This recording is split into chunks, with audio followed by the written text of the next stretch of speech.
Good morning, everybody.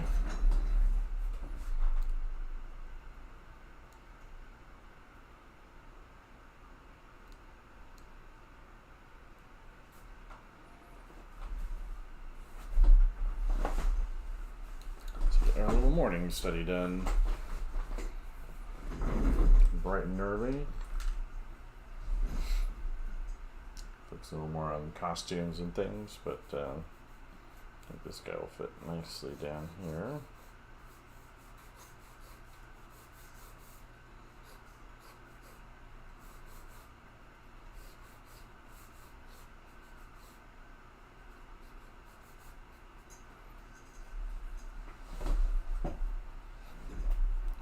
Zoom in on that, I guess, right?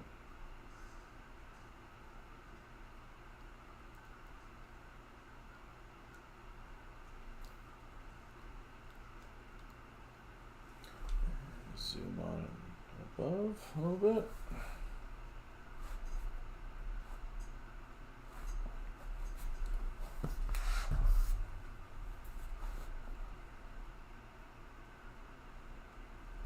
All right.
Good morning, people popping in. Black hearts, huh? Or claps. I thought those were hearts for a second up on the other screen. It's like, what bleak thing did I bring into this world?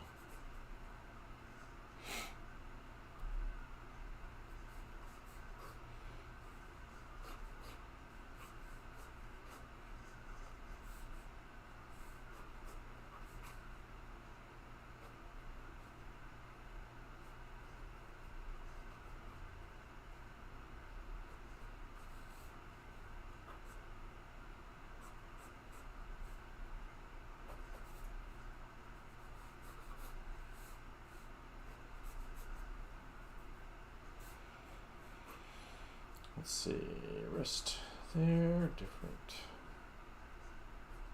glove going on.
Good morning.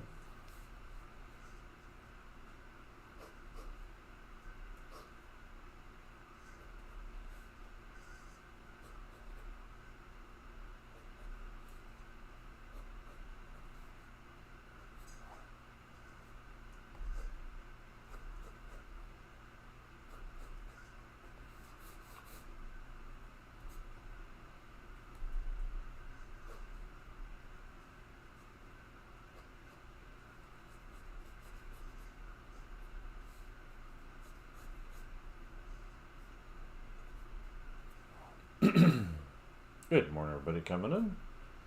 Happy, what is it, Wednesday? Time's just marching right along.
Good morning, people popping in.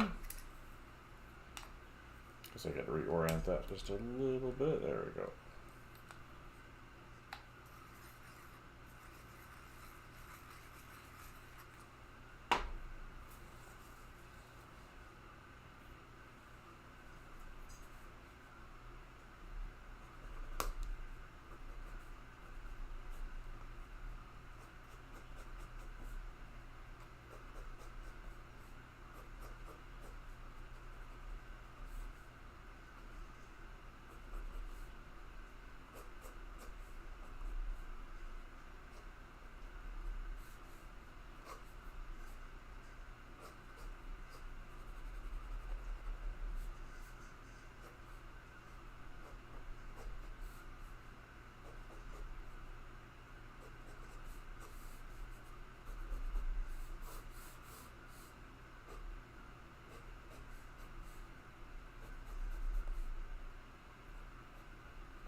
Good morning.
All right.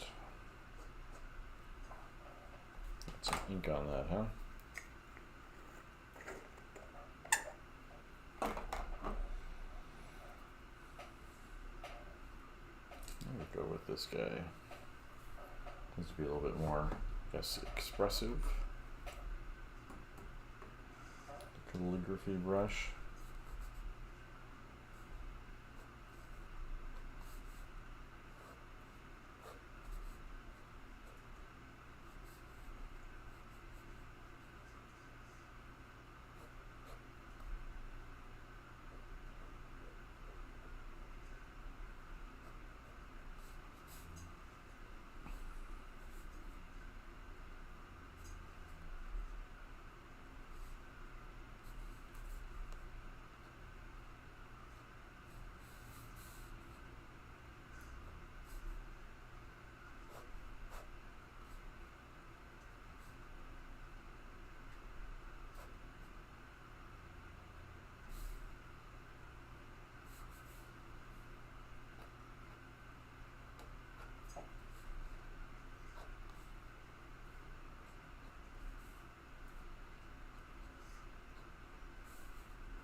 Oh, just looking at the arc. So just kind of make sure they're kind of lined up with each other. So, so they don't get too far off. I was looking at the reference and connecting that across each other. The same reason I would like do a line from here to here, even though the line goes out. Starting to kind of see through the form, which I think is really, really helpful when drawing, because you don't want to just copy what you see. You want to understand what you're looking at, because that makes it possible to draw things or change things and use them in your imagination. If you only copy what you see, it kind of puts a big limit on the things that you can make.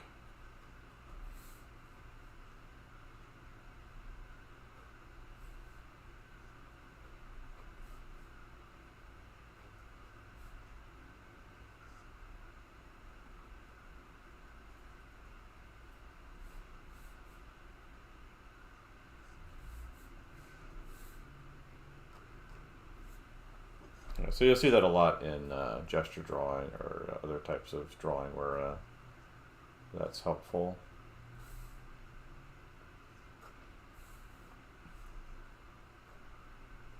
And if you're just trying to copy a photo, then you don't necessarily have to do that, but you can. But trying to improve other things then makes a big difference.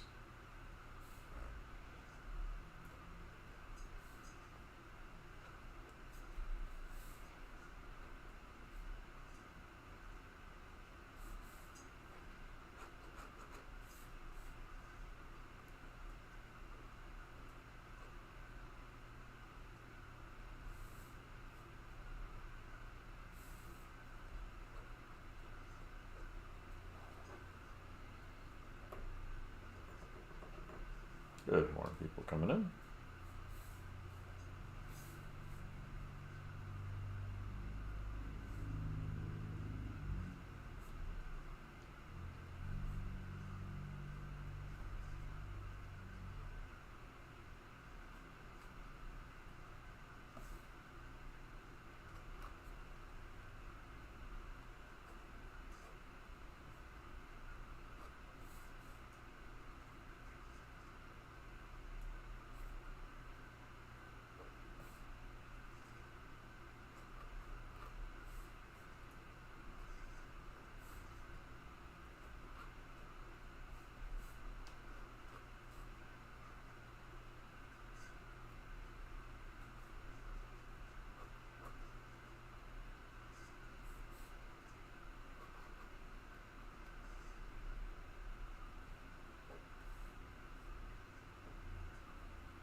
Good, more people popping in.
like these calligraphy brushes. I think they're fun to use.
But yeah, fun way to draw. Anyone else use calligraphy nibs?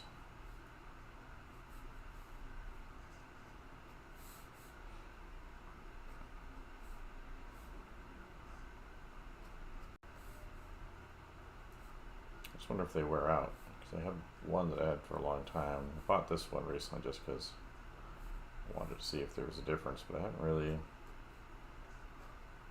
noticed any.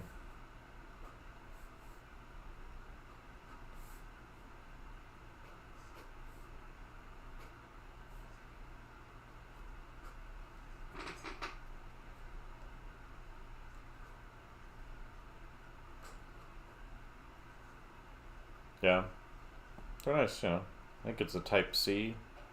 They come in different widths. This is one of the it's not the narrowest one, so the tip, how kind of flat it is.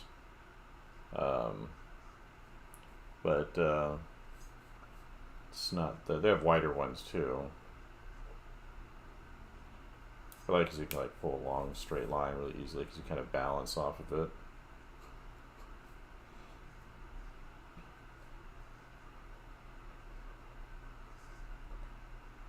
And then really what it does is it has like a bunch of little strips of flat metal kind of joined together at the tip. And so when you spread them apart with less ink, it makes these little stripe shapes or striped lines, which I think is kind of interesting. So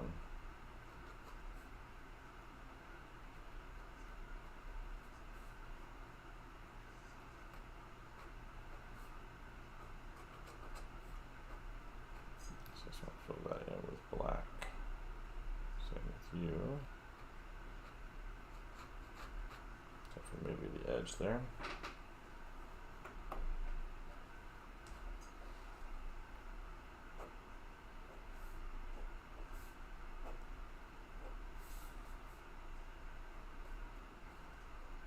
Yeah, I was digging through because I started playing with these nibs a bit more, and I was digging through my old art supplies, and I found a bunch of these calligraphy nibs. I was like, oh, I should give these a try, see what they do.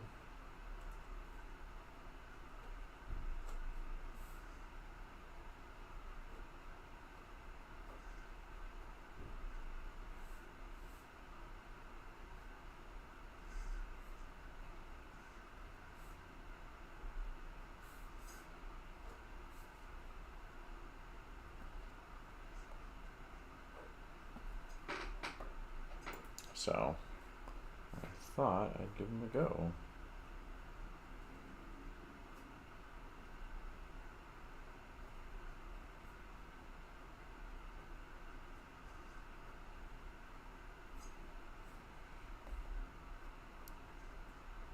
They're kind of springy too, so they make certain kinds of gestures very, very easy, I think.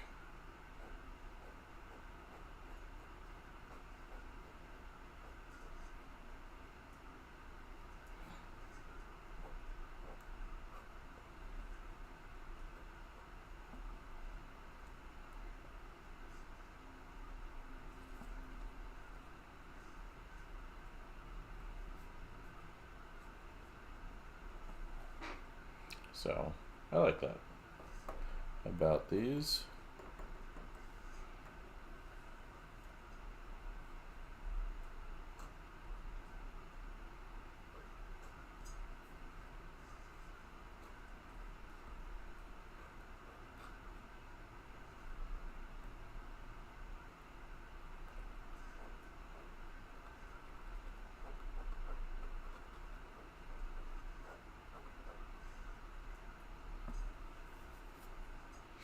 Yeah, so I definitely recommend it. I think, yeah, it's type C. It's a flat tip, so that needs to go black. And that should go all black.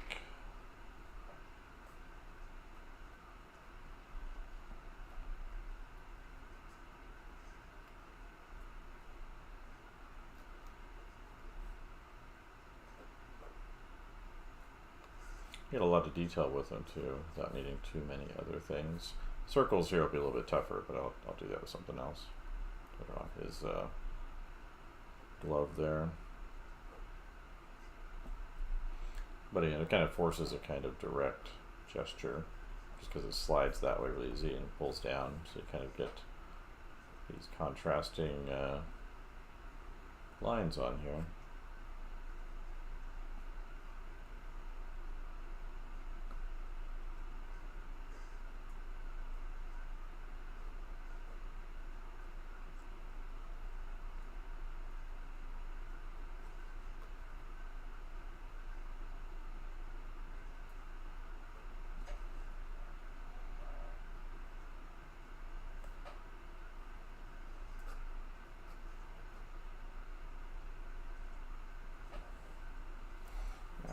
Let's do these other parts real quick.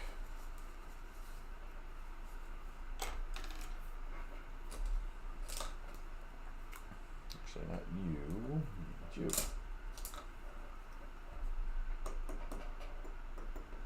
But you can see the difference between like that kind of nib and this one. So I was using this one on the other one. I'm going to use this for some.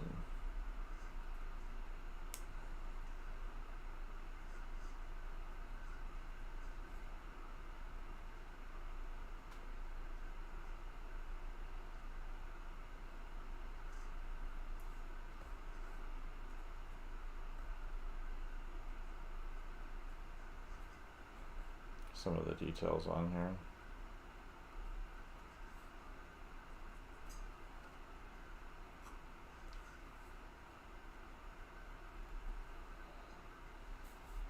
But yeah, it has like a very different feeling for it.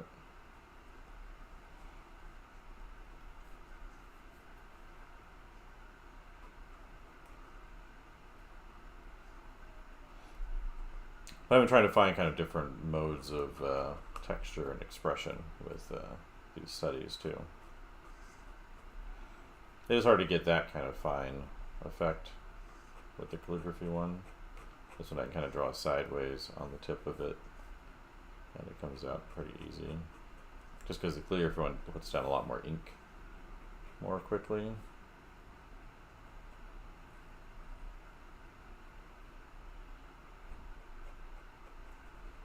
But I'd stay kind of loose with this one anyway, just so I'm not working too tight.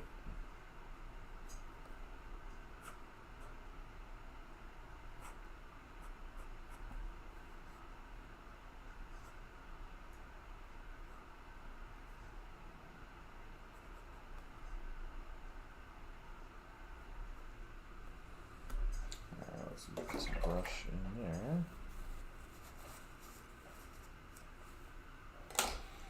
To fill that in.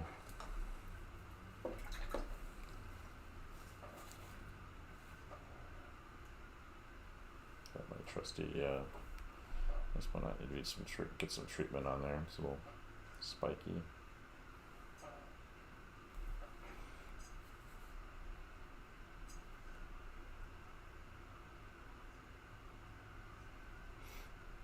Yeah, I've been looking at a bunch of different comic artists lately, and I really like this kind of new generation of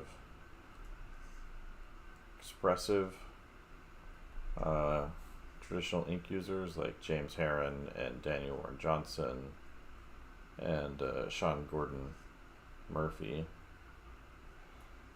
and kind of what they're able to get with, seems to be a relatively quick drawing method, especially Daniel Warren Johnson.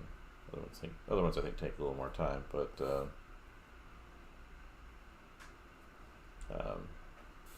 I really like the kind of expressive qualities that they bring to their work. And so I've been kind of playing around with that. I'm a big fan of, like, shape and value patterns and things as well, which they also do at a pretty high level.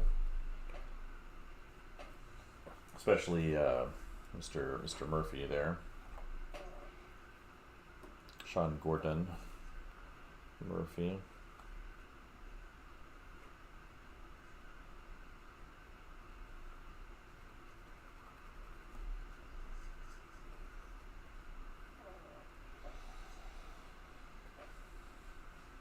Poor little dog.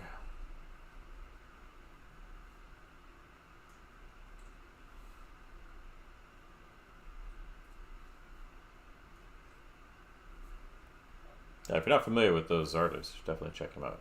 James Heron, Daniel Warren Johnson, and Sean Gordon Murphy.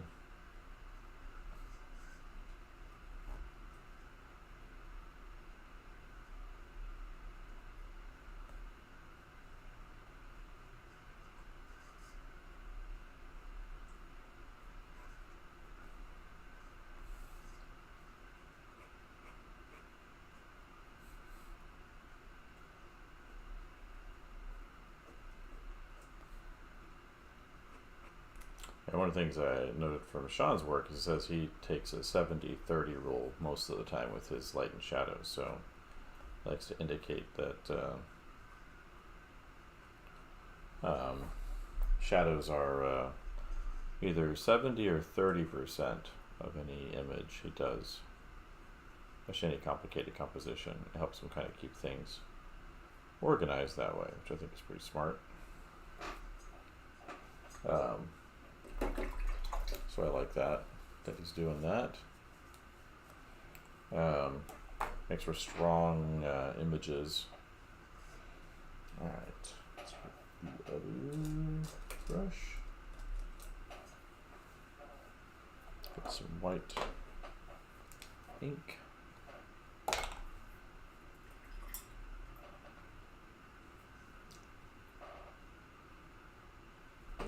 Touched up a little bit. We are the brown paper, so it's nice to take advantage of the tone.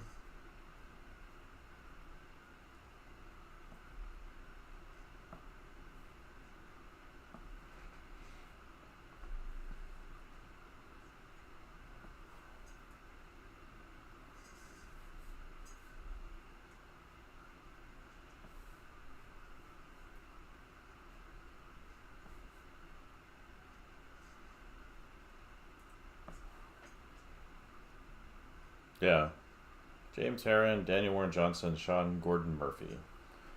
Sometimes you'll see just Sean Murphy, but yeah, often you'll see all three of those names on his. But yeah, they're all worth checking out.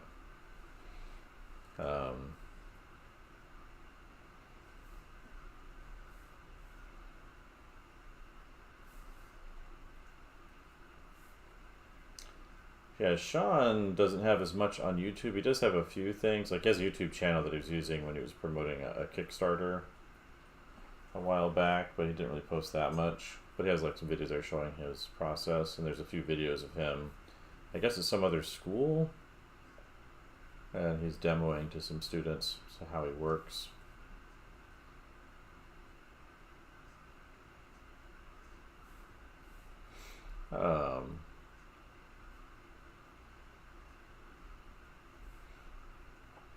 And then Daniel Warren Johnson, he has a YouTube channel, and he does like weekly live streams on Friday. So it's not like a huge, I mean, it's more than I have, obviously, but not a huge number of people there. So like it's if you wanted to ask him questions, you could definitely probably get them answered there. Just because there's not as many people in there. But his books sell like crazy. He's just, not everybody wants to watch somebody draw. And then James Heron, I'm not sure if he has like anything outside of his like Instagram, Twitter, whatever, Blue Sky, etc.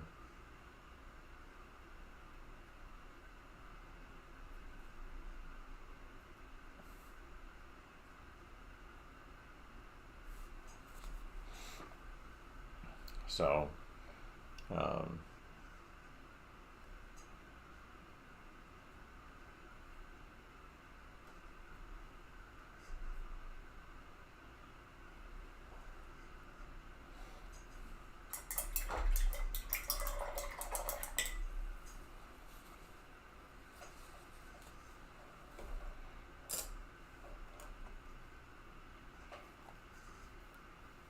yeah, for sure, check them out. I think they're all worth learning from. But I do like Sean Gordon Murphy when other people are writing him. I don't like his stuff as much when he's writing himself. But his art's always really just amazing to look at. So, that excuses many things, I guess.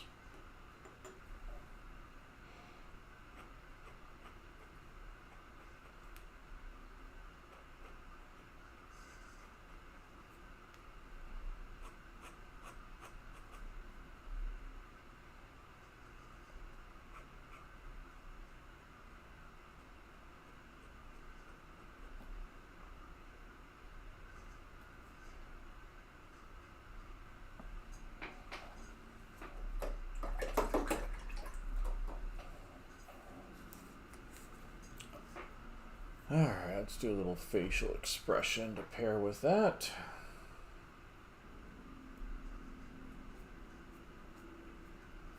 So I was using this one girl's.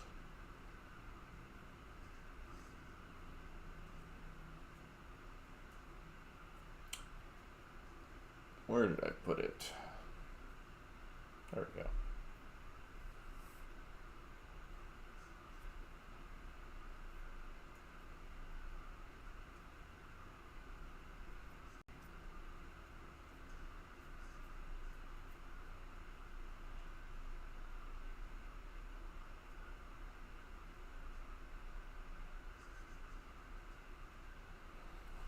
I'll go with that one.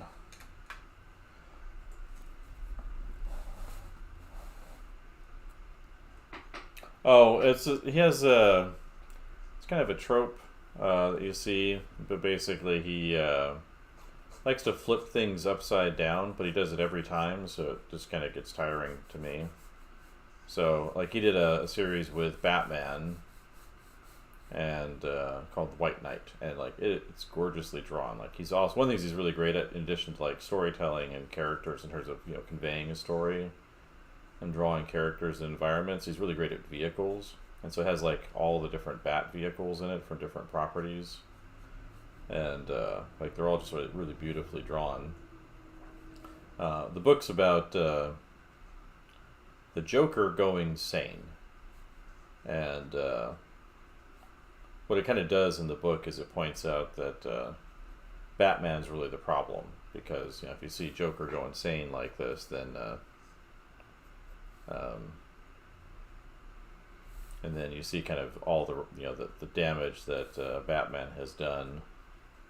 Then you kind of look at the Batman story differently. And I think that's been done a number of different times, but it's this idea of like taking the thing and then flipping it on its head. And so you find out like that Harley's not really crazy; she's just in an abusive relationship kind of thing,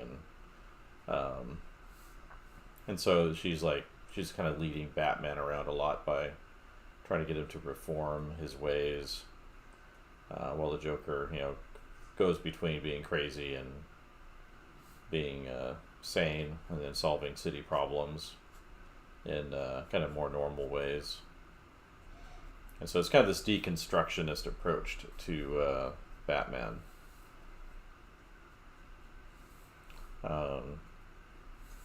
And so he kind of does that over and over and over again in his stories, where if there's a thing, then it's really not that; it's something else. So, like I think he did a Zorro series, and it's kind of set in the modern day, but let's see, let's get that eye there. But it turns out Zorro's not really Zorro; he's just a crazy person pretending to be Zorro, kind of thing. And his sister is trying to make sure he, doesn't hurt anyone or himself too much. I guess I haven't read the whole thing. I've just read a little bit about it. So, it's that kind of thing. It's like it's too. I would say it's this kind of too smart by half thing, and for me it just comes off as being insincere, inauthentic. So rather than telling like a really engaging, interesting story, it's kind of has these layers on top of it that kind of hide that authenticity away, so he doesn't have to put it out there. Yeah, subverting expectations, that kind of thing. But it's like obvious subversion. It's not like when you really want to subvert expectations. It's things like what's it called? The Usual Suspects, right? So where it breaks your perception of what's really going on in a way that reframes your story, or like The Sixth Sense, where that kind of and Shyamalan, he does like way, if I'm saying that name right, like he did it too often in certain ways, and so people kind of stopped taking it as seriously, and it kind of became his trick. But those initial movies, with him, right? They were really good examples of ways of like reframing your audience's experience of a film in a way that added to it, didn't take away from it. And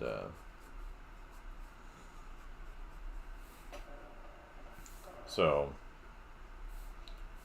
that's what I don't like about it. Or one of his earlier stories that he did independently was called Punk Rock Jesus. And it's another thing, at least in this one especially, there's like a lack of empathy for people he doesn't like or disagrees with.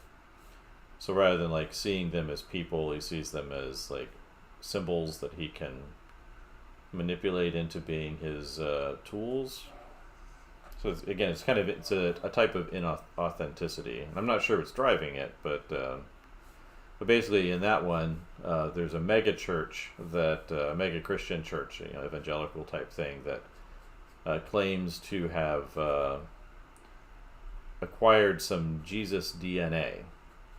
And they make this new Jesus, they clone him, put him into a woman to bring to birth, and then they put him kind of in this reality TV circumstance where he's like living in this place where he's being watched all the time, and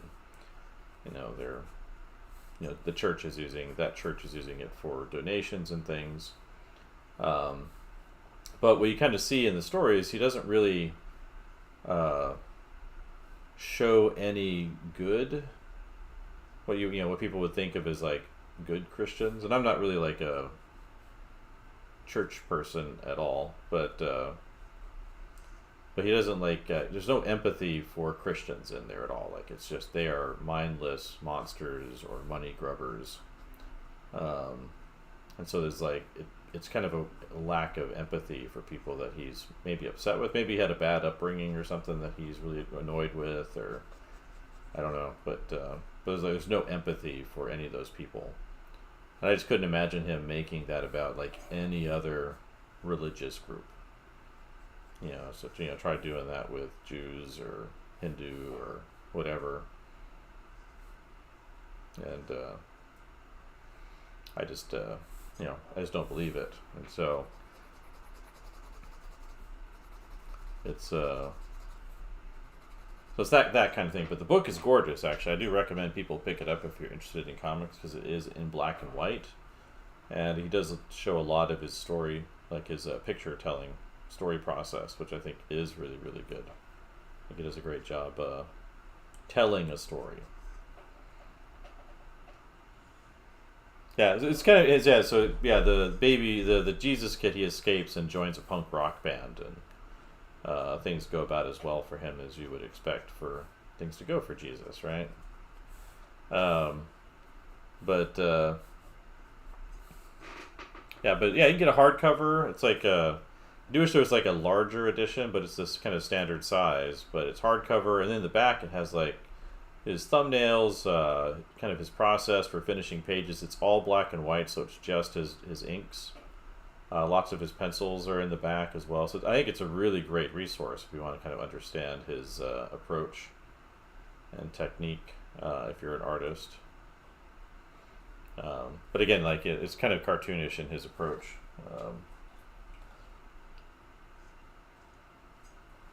Um, so it's just the only thing I don't like about it.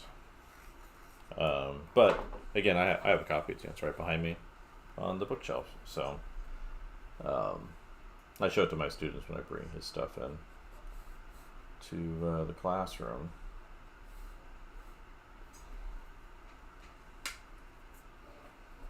I'm just, my attitude is generally you kind of want to see things from other people's points of view, even if you disagree with them. It's like, I think, what's his face, who did Watchmen, he, doesn't like his Rorschach character. Like, he thinks people should hate him, but a lot of people identify with that Rorschach character because he built into him a whole person that people could engage with, and perhaps in certain ways more so than some of the other characters is more tragic and interesting for people, because of his willingness to stand up for what he believed was important, and even in the face of his friends and his own life, and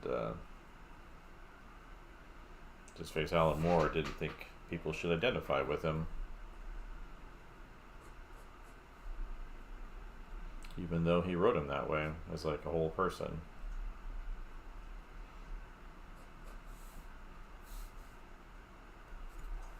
Alright, let's try this one with the calligraphy pen, see if I mess this one up or not.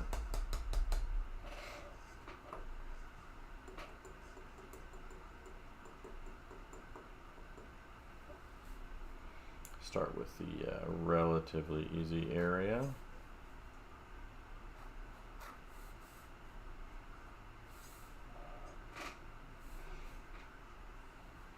But yeah, you can find videos from some of these guys like on YouTube. And they're in the usual places as well.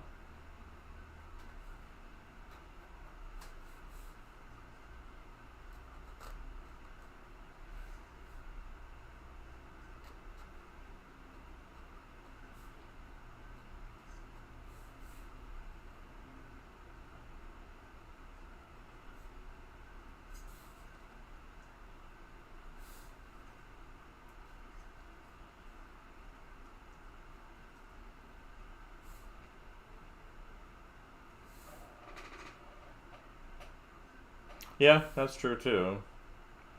Um, once you kind of put it out there, it is what it is, right? Um, so it's like when you try to put meaning into art, I think it can cause problems to a certain degree because other people's perceptions of what you mean may not be the same as your own, no matter what you say, right? So like in that case, because he'd done such a great job with the character, people perceived it in a way that felt more relatable to them, and so they inject their own things into it. And it was in a way that he didn't anticipate, or says he didn't anticipate. Sometimes the artists are also, lying about their intentions. So you have to kind of be careful of what they say about themselves because they want to be seen a certain way. And that can sometimes get in the way of what they actually mean.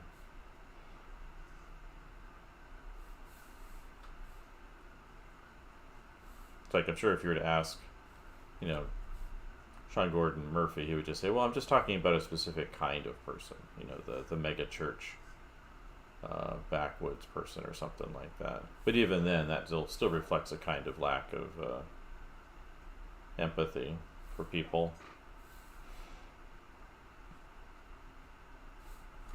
Let's get an angle on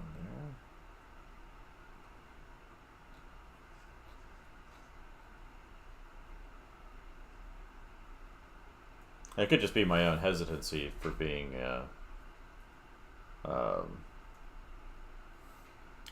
too much of a fanboy, right? So like I said, I really like his drawings and his work. I think he's really great.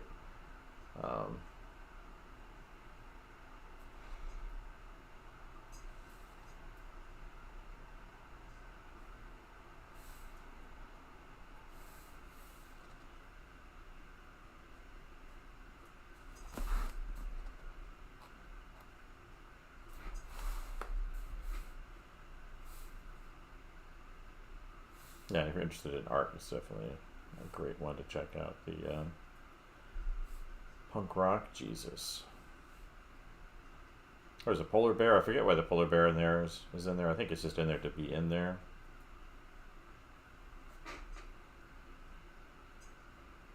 Yeah. Show, don't tell.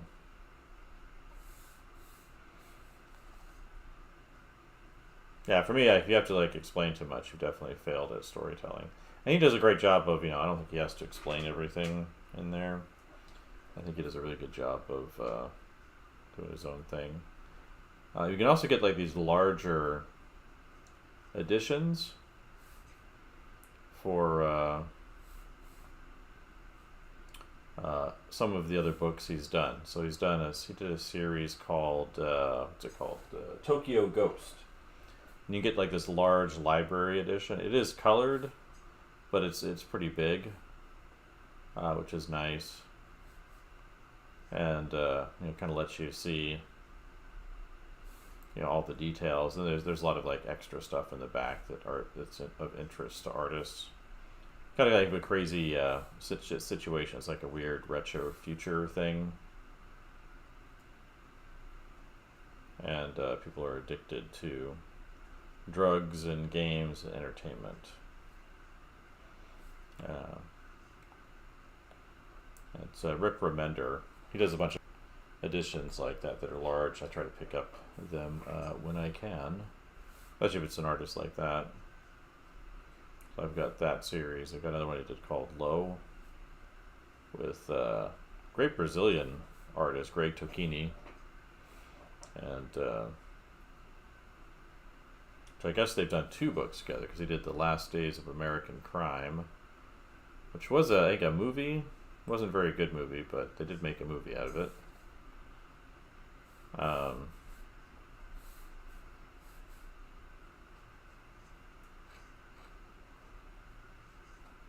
But he's got a really beautiful drawing style. He does switch to digital partway through, which is a little strange, but for me at least, I'm very picky.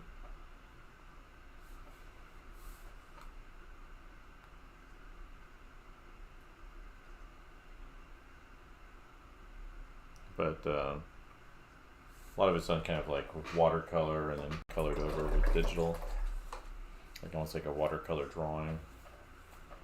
So I like that one quite a bit too.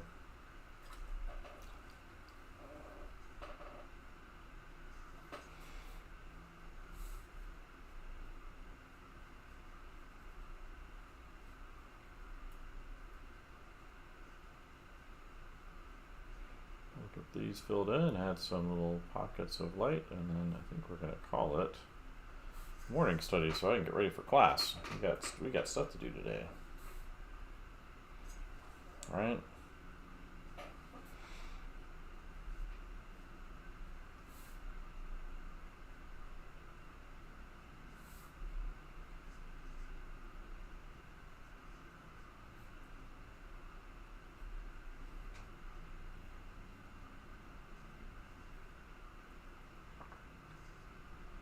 I got to send out some fail notices last night. not my favorite thing to do, but you don't come to class, you can't pass. Kind of one of those things. It's funny, is I had some students complaining about it, for accommodation reasons and among other things. And I was like, well, first off, like, this is a student who was complaining about it, never misses class. Hardly ever, if ever. So I'm like, well, there's that, and it's like, if we don't need to come to class, then why are we having them? It's a trend I've seen with accommodations from, accommodation offices lately, is this thing where they want to give students extra excused absences. And the point of accommodations is to give students more access to class. And it seems to me extra absences reduces their access to classes. And I was complaining about this to one of those officers, and I was like, well, you're not really giving them access, you're giving them permission to not access. And they told me I didn't know what I was talking about.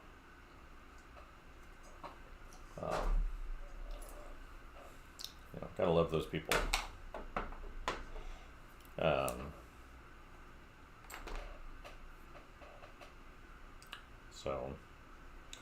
But we kind of went over a department meaning of it, and I've worked out a method that I think works out okay. So what we have is can have up to 4 absences without failing, but each absence after the second one reduces your grade. And so what we've done is, with that accommodation, is that those 2 extra absences where you get grade reductions, they just don't reduce your grade. Still get failed at the 5th one, but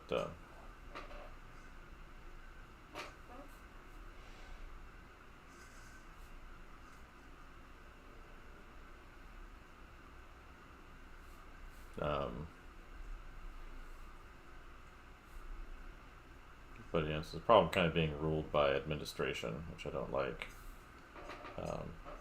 And I work hard to make sure that every day of class that I have with my students is unmissable. That we're pretty much every single day doing something new. And yeah, it is harsh, but the thing is, 2 absences is a whole week off from school, right? Basically, a whole week of classes.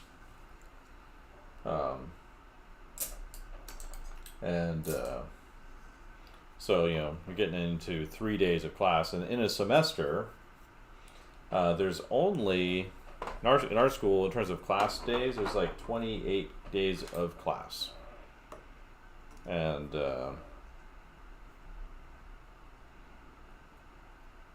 so if you think about it, if you start missing 2 weeks out of a 14-week semester, that's a pretty significant amount of time. And you might be falling behind pretty easily as a result. And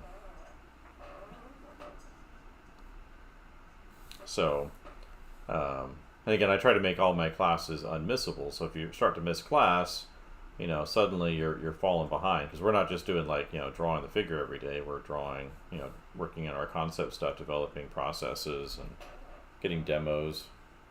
So if you do the math, it's a lot, out of a semester. 2 days of class, is a whole week, because we meet twice a week. So, for about 2.5 hours, and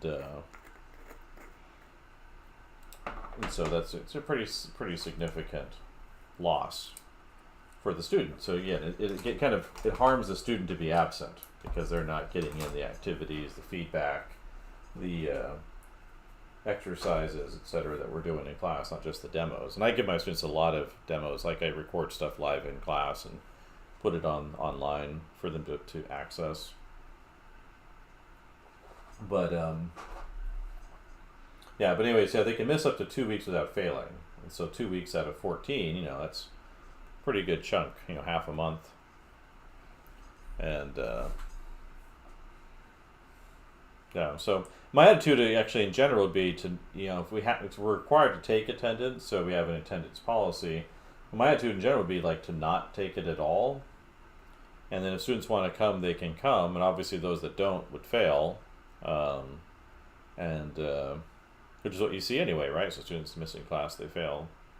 Or if you happen to have someone who's really exceptional, doesn't need the class, but they just need the credit, maybe they can just skip out of it and do other things. But since we have to take attendance, that's what we're doing. And again, it helps them to be there, and it's part of the reason why they're in school is to get that structure. If they didn't need that structure, to be in class and working with other people, then maybe better to doing online courses by yourself. Sign up for Schoolism or my teaching website, myartprofessor.com, and just get things done on your own. But if you're in school, might as well be in school. Not a punishment, like they're choosing to be there. But anyway, I gotta shut this down, get ready for my classes, and we'll talk to everybody later.